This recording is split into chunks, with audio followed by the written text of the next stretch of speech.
মরা মুরগি আমার রেস্টুরেন্টে দেওয়া না আচ্ছা, হয়। মানে মরা আহ, মুরগিও কি আহ, দেওয়া হয় রেস্টুরেন্টে? এটা তো অনেকবারই পত্রপত্রিকায় আসছে, আচ্ছা এটা তো আচ্ছা। আর বাংলাদেশের বিষয়। আমি 23 বছর রেস্টুরেন্ট চালিয়েছি, কিন্তু আমি 23 বছরই আমি মাছ মার্কেট থেকে আমি নিজে কিনেছি। তো আমি কঠোর পরিশ্রম করেছি যে আমি। আসসালামু আলাইকুম প্রিয় দর্শক, আজকে আমরা এখানে একজনকে পেয়েছি যিনি জগন্নাথপুর উপজেলার চেয়ারম্যান ছিলেন এবং ওনার যে এলাকা সৈয়দপুর সাহারপাড়ার সন্তান তিনি, এবং সেই ইউনিয়ন পরিষদেরও চেয়ারম্যানের দায়িত্ব পালন করেছেন। কিন্তু ওনার নাম আতাউর রহমান। কিন্তু আমরা ওনাকে চিনি আরেকটা পরিচয়। আপনারা জানেন জিন্দাবাজার এলাকায় তখনকার সময়ে যে পৃথ্বীরাজ রেস্টুরেন্ট ছিলেন, সেই পৃথ্বীরাজ রেস্টুরেন্টের ওনার ছিলেন তিনি।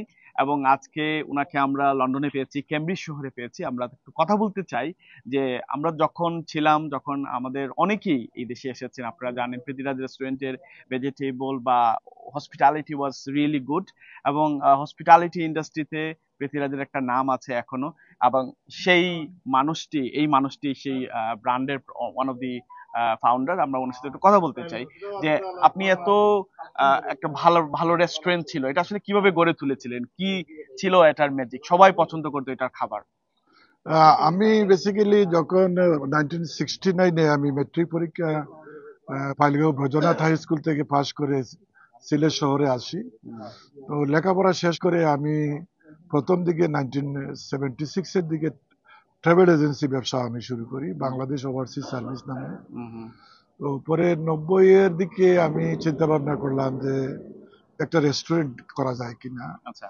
তো রেস্টুরেন্ট করার আমার যে প্ল্যানটা আসে, আমি যখন আটাবের চেয়ারম্যান ছিলাম তখন চিটাগং এবং ঢাকা বা বাংলাদেশের আমার ট্রাভেল এজেন্সির যারা গণ্যমান্য ব্যক্তিবর্গ আসতেন, তখন আমাদেরকে ওনারা কমপ্লেন করতেন যে সিলেট শহরে ভালো একটা রেস্টুরেন্ট খাওয়ার নাই, আপনারা সিলেট শহরে থাকেন, অথচ এখানে আমরা খাওয়ার মতো একটা রেস্টুরেন্ট পাই না। আচ্ছা আচ্ছা। তো এই জিনিসটা আমাদেরকে চিটাগং এবং ঢাকার যারা আমাদের ঊর্ধ্বতন ব্যবসায়ী তারা আমাদেরকে প্রায় কমপ্লেন করতেন। ও তাদের কথা থেকে আমার একটা উদ্দেশ্য হলো যে একটা ভালো রেস্টুরেন্ট করা যায় কিনা। এই চিন্তা আমার মাথায় নিয়ে আমি ভাবলাম একটা রেস্টুরেন্ট করব। কত সালে করেছিলেন? আমি রেস্টুরেন্টটা শুরু করি 1997-তে। 97, 98, 99, আজ থেকে 28 বছর আগে। তো আমি ভাবলাম যে মানসম্মত রেস্টুরেন্ট করা যায় কিনা। তো এই চিন্তা থেকেই আমি একটা ভালো জায়গায় খুঁজলাম। তো ওখানে পূর্ব জিন্দাবাজারে আমি একটা জায়গা পেয়ে গেলাম এবং এই জায়গাতেই আমি রেস্টুরেন্ট শুরু করলাম। আপনার যে অনেকেই তো ব্যবসা করে বা রেস্টুরেন্ট ব্যবসা করে, বা আপনার খাবারগুলো আসলে খুবই ইউনিক ছিল, বিশেষ করে ভেজিটেবলটা তখনকার সময় বা বিরিয়ানি গুলো এখনো মনে পড়ে, বা চায়ের যে এক কাপ চাও যদি সেখানে খাওয়া হয়, মানে এই আইডিয়া বা কনসেপ্ট আসলে কোথা থেকে নিলেন? আমি আসলে যখন রেস্টুরেন্ট আরম্ভ করি তো আহ, আহ, ঢাকাতে আমার একজন ক্লোজ মানুষ ছিলেন খন্দকার গ্রুপের। তো উনিও একটা আইআইটি ট্রাভেল এজেন্সি ছিল। তো ওনার সাথে কথা বললাম যে আমি একটা রেস্টুরেন্ট শুরু করতে যাচ্ছি, মানসম্মত খাওয়া এবং মানসম্মত ভাবে পরিবেশন করা, এটা কিভাবে আমাকে একটু হেল্প করা যায় কিনা। উনি আমাকে একটা সাজেস্ট করেছিলেন যে আপনাকে আমি একজন বরিশাল বাড়িতে আর একজন বাবুর্চি আছে এবং আপনাকে ম্যানেজমেন্টের জন্য একটা লোক দিব, তবে আপনাকেই ভালো লোক আমি দেব, কিন্তু আপনাকেই ম্যানেজমেন্টটা আপনাকে খোঁজ খবর রাখতে হবে। তো উনার মাধ্যমে আমি একটা বাবুর্চি এবং একজন ম্যানেজার নিয়ে আসলাম ঢাকা থেকে। তো বেসিক্যালি তাদের পরামর্শ, তাদেরকে তাদের যে দিক নির্দেশনা দিক পেয়েছিলেন? নির্দেশনা ছিল এবং তার সাথে আমি ওইখানে আমি কঠোর পরিশ্রম করেছি। তখন আমি ট্রাভেল এজেন্সি এবং সৈয়দপুর সারপাড়া ইউনিয়নের চেয়ারম্যান, যদিও উপজেলা চেয়ারম্যান পরে হয়েছি, তখন আমার উপর দায়িত্ব থাকা সত্ত্বেও যেহেতু জনপ্রতিনিধি এবং একটা ব্যবসা ট্রাভেল এজেন্সি, তারপরে একটা রেস্টুরেন্ট, তো আমি কঠোর পরিশ্রম করেছি যে আমি সকালবেলা ভোরেই 5 জন নামাজের সময় আসতাম চলে এখানে।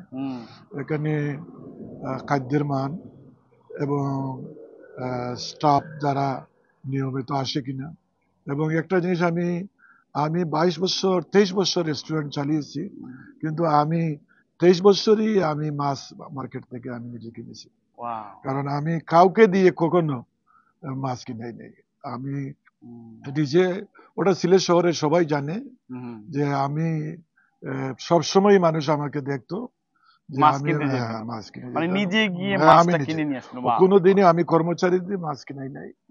তারপরে আমি হ্যাঁ, তারপরে যে একজন ব্যবসায়ী সিরাজ মিয়া লালবাজারে আছেন, মুরগির ব্যবসা করেন, ওনার সাথে আমি উনি এগ্রিমেন্ট করেছিলাম যে উনি যেন আমাকে কোনোদিন উনিও কমিটেড ছিলেন, উনি একজন তবলিগালা মানুষ, যে কোনোদিন যেন মরা মুরগি আমার রেস্টুরেন্টে দেওয়া না হয়। মানে মরা মুরগিও কি দেওয়া হয় রেস্টুরেন্টে? এটা তো অনেকবারই পত্রপত্রিকায় আসছে, এটা তো আর বাংলাদেশের বিষয়।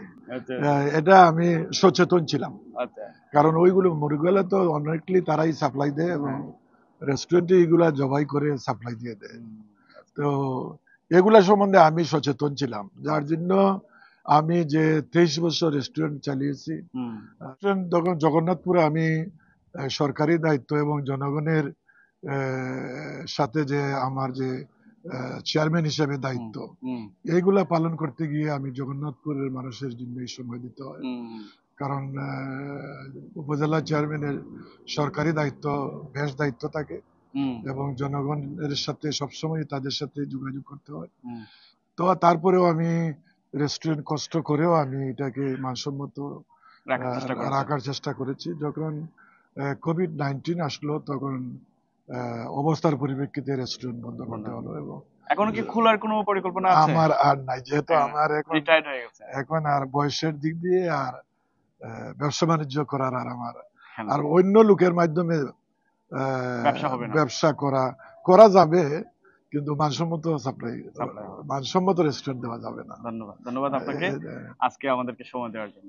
ধন্যবাদ আপনাদেরকে। প্রিয় দর্শক, আজকে আমরা পেয়েছি, আসলে কথা শুনে অনেক ভালো লাগলো। আপনারা নিজেরা জানেন যে আমরা এই লন্ডনে আমাদের মেইন আপনার পরিচয় হচ্ছে ক্যাটারিং ইন্ডাস্ট্রি, এবং ক্যাটারিং ইন্ডাস্ট্রিতে আমরা কিভাবে ভালো করতে পারি আমার মনে হয় এই ধরনের একটা এক্সাম্পল ক্রিয়েট করেছে পৃথ্বীরাজ রেস্টুরেন্ট সিলেটে, এবং সিলেটের মানুষ হিসেবে আমরা সেটাকে গর্ব করে বলতে পারি।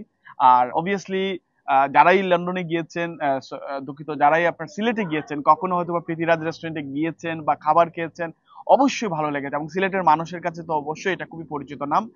আমি আজকে যে ব্যক্তিকে আপনাদের পাশে আমার পাশে দেখছেন, উনি কিন্তু সেই আপনার ওনার কথা শুনছিলেন। যেটা আমার সবচেয়ে ভালো লাগলো যে উনি নিজে থেকে সব কাজগুলো করেছেন। তখন দেখেছেন উনি নিজে কাজগুলো করতে পারছেন না, তখন ব্যবসাটা বন্ধ করে দিয়েছেন, কিন্তু ব্র্যান্ডটা কিন্তু এখনো রয়ে গেছে।